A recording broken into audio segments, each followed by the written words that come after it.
folks, AJ here. I hope you're doing super duper well.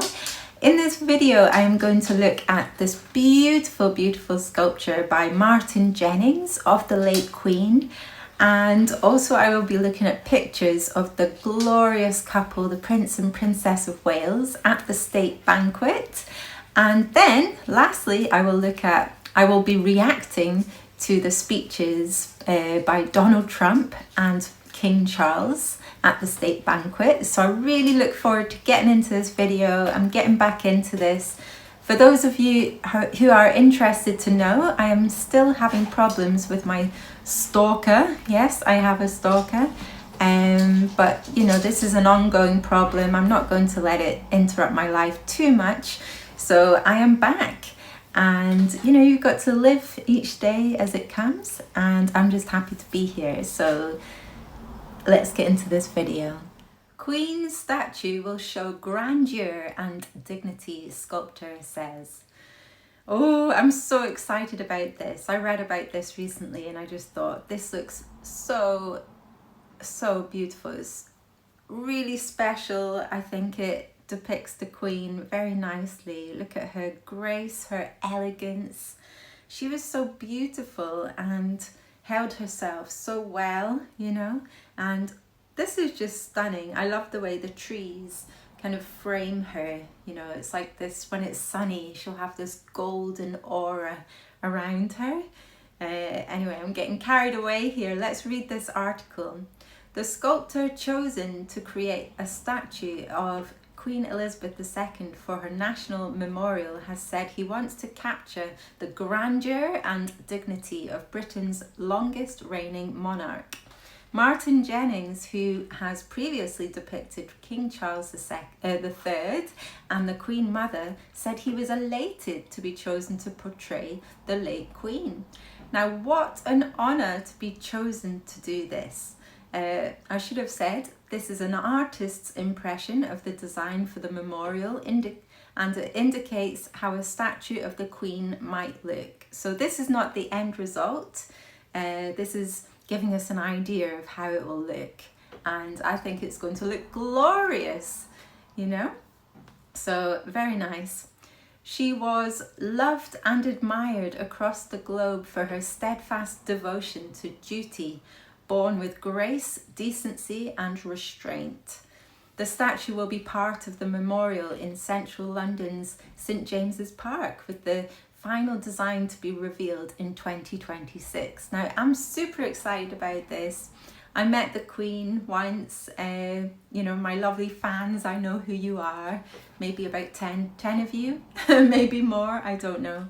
But you'll know that I met the Queen once a long time ago. But you know, I feel really honoured. It's something I'll never forget. Being in her presence was just incredible. Her eyes lit up. She was just really kind and caring, and I just got really good vibes from her. I think she was a very special person. Of course, you know, we have many reasons why. What a woman, what a legacy. Okay, let's read on. The British sculptor told the PA news agency that he did not have a defined idea of how the statue would look yet, and that he would want the royal family's approval. But he said he hoped to convey the appropriate grandeur and dignity, and that a certain amount of stillness would be beneficial. Mr. Jennings added that people had strong feelings about the Queen. Indeed. I will be going through a period of listening to not only what invested organisations and individuals want of it, but taking the temperature of how the populace at large might want to see this representation. And here he is, Martin Jennings. Okay. The anti-monarchy campaign group Republic has called for the royal family to pay for the memorial rather than the government. They can pay for their own statue, the group's chief executive, Graham Smith, said.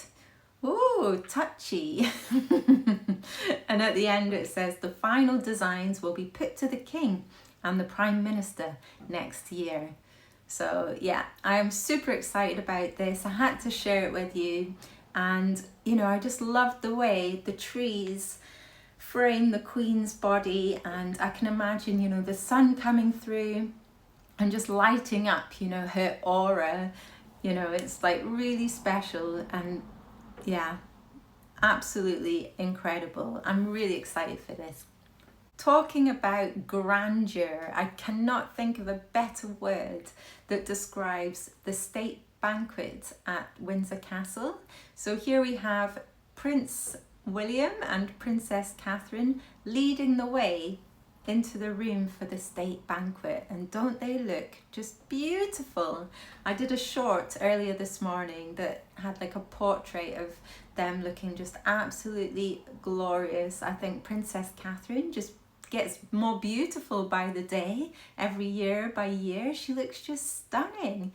And Prince William, he's really maturing into such a handsome man. So yes, here we have the Prince and Princess of Wales took centre stage at the state banquet, which was held for President Donald Trump's second state visit to the United Kingdom. Let's scroll down. I would mainly like to look at pictures, but I will read some of this. The state banquet followed a busy day for the royals and the presidential couple. The day started with Donald and Melania being greeted by William and Catherine before a carriage procession around the grounds of Windsor Castle. This was followed by an inspection of the guards conducted by the monarch and the president before lunch, held in the state dining room. The day ended with a viewing of a special display of items in the royal collection that were related to the United States, and a visit to the tomb of the late Queen, where President Trump laid a wreath before having a tour of the chapel. On his late state visit, the president was hosted by Her late Majesty, and he spoke warmly of the late monarch. Following the tour, he was then treated to a fly pass conducted by the Red Arrows. Now that is just incredible. I remember when I lived in London, lying in bed, and I looked out the window once and I saw the Red Arrows just like flying overhead. Absolutely amazing. So I'm sure Donald Trump and his wife have thoroughly enjoyed visiting London. Here's King Charles and Queen Camilla, looking very dashing. Look at that tiara. Wow, look at this. Okay, let's see what they're wearing now. So Charles and Camilla. King Charles looked so smart in his dinner suit, while Queen Camilla looked magical in a dress designed by Fiona Clare. She also wore a sapphire and diamond tiara alongside the King's family order. Okay, so this is sapphire and diamond. Beautiful. Okay, it really lights up her face when she wears a tiara.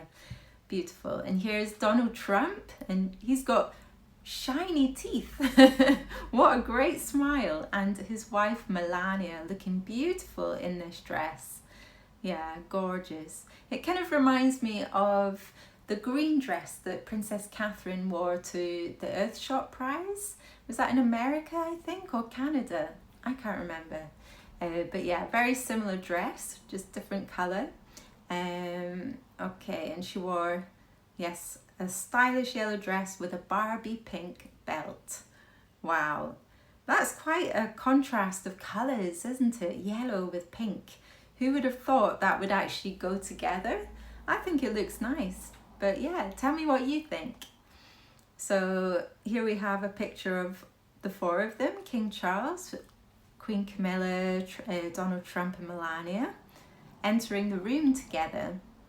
And then here we have Princess Catherine. Stunning, you know, she takes my breath away. Like, she's just absolutely stunning. She looks so natural and happy and warm, graceful. A lot like how people described the late Queen, you know, the way the sculptor described Queen Elizabeth II. Yeah, Catherine has this aura of gracefulness, you know, good strong attitude. You know, she always turns out very well as well. You know, she holds herself well. And I love this dress, this gold dress. Glittering in gold, for the state banquet, the Princess of Wales opted to wear the Lover's Knot tiara, one of her go-to pieces. Yeah, look at the pearls. I think the pearls like swing in between these sections. Absolutely stunning. She looks gorgeous as usual. And here we have Princess Anne and Sir Timothy. Beautiful. Oh, you've got to love Anne. Okay, let's keep going down. The King's speech. In a speech at the dinner, Charles praised the US president for his efforts of peacemaking around the globe. Yeah, very good. Okay, I will react to their speeches in a moment, but I'm just going through these pictures. So here's quite a funny picture of Trump. Oh yeah, he was touched by the King's words. Very nice.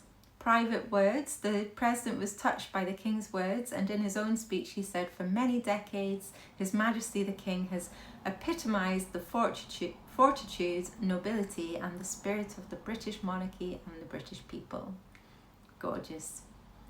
Mr. Trump also delivered a speech. Look at the pomp, look at the flowers and the lights, and it's just incredible. Yeah, so there he is giving his speech, and beautiful Princess Catherine here.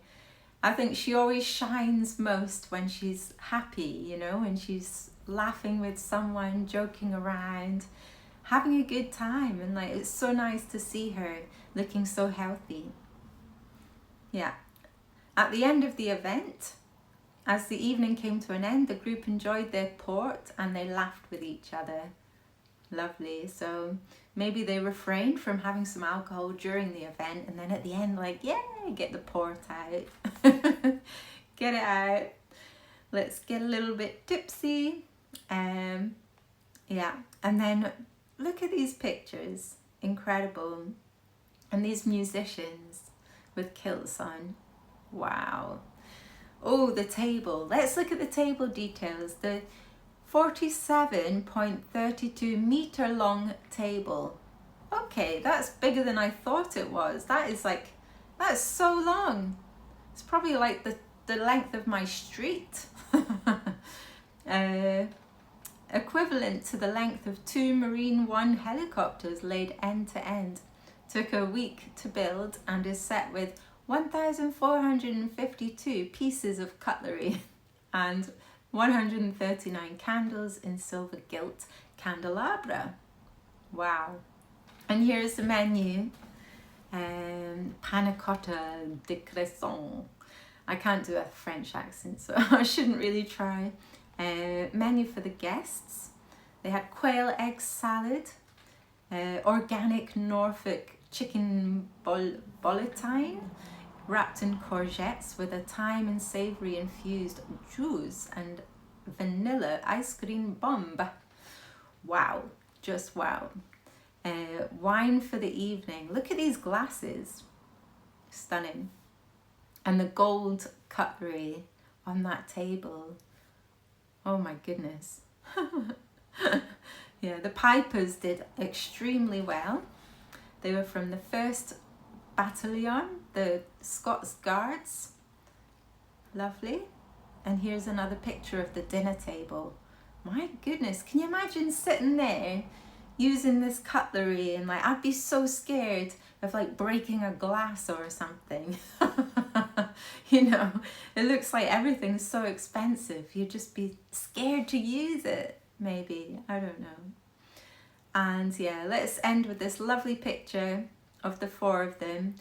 And again, Melania kind of reminds me of, you know, when Princess Catherine was wearing a red dress with kind of long sleeves, I think. Maybe that was at another state banquet. I can't remember, but she looks stunning anyway. I love these pictures. So yeah, next we're going to have a look at the speeches. Now, I don't care what anyone says. I think these speeches are really important, and I think they're vital for bringing 2 countries together, for showing unity, for King Charles to invite Donald Trump, the President of America to Britain for the state banquet. You know, I think this is really important. I think it's vital in this world that we live in right now, with everything going on, wars, etc. You know, to come together and, you know, to unite. So let's watch this. I'm going to react to this. Revolutionary leaders. Today, however, we celebrate a relationship between our two countries that surely neither Washington nor King George III could possibly have imagined. The ocean may still divide us, but in so many other ways, we are now the closest of kin. Mr. President, you have spoken of your pride in your British roots. In fact, not only have you set foot on British soil twice in the last 2 months alone, but I understand that British soil makes for rather splendid golf courses. Don't you just love King Charles's jokes? I've met him a few times and he joked to me.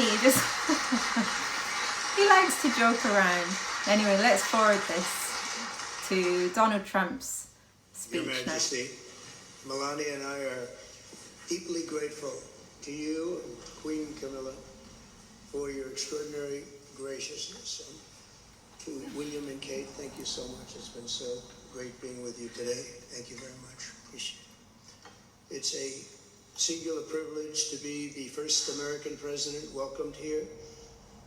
And if you think about it, it's a lot of presidents. Such an honor. This was the second state visit, and that's the first, and maybe that's going to be the last time. I hope it is, actually. But this is truly one of the highest honors of my life. Such respect for you and such respect for your country. For many decades, His Majesty the King has epitomized the fortitude, nobility, and the spirit of the British monarchy and the British people. He's dedicated himself to preserving the glory and unique character of this kingdom. Hear, hear. Life to the rivers and streams, supporting the works of its artists and composers, planting trees and gardens in its countryside. And I just visited one of the most beautiful I've ever seen that you just completed, and protecting the architectural integrity of cities, villages, and towns. He has uplifted the poor, cared for rural farmers, and tended to wounded veterans like nobody else.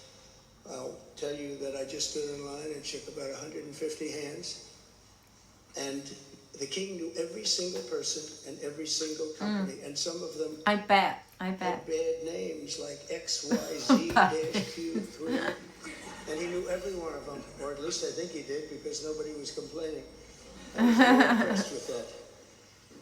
But I just want to say that His Majesty has also raised a remarkable son in His Royal Highness Prince of Wales. Prince William. Really amazing. We've gotten to know you, and I think you're going to have an unbelievable success in the future. Melania and I are delighted to visit again with Prince. Can I just butt in there? I don't want to speak over him, so I will pause it. But I think that's lovely that, you know, Donald Trump has been hanging out with Prince William and Princess Catherine, getting to know each other. So I'm sure they've had time, like, off camera, you know, getting to know each other. It's very important to build up relationships. And this is what I love seeing, people uniting. You know, that we need less division in the world, less, you know, Harry and Meghan's talking badly of people like Donald Trump. We need more communication, more getting to know each other, more understanding and willingness to get on, you know. And the royal family do this so well. You know, King Charles, Queen Camilla, and the Prince and Princess of Wales. You know, this group, this small group, the real royal family, are building relationships. They have integrity, grace, and, you know.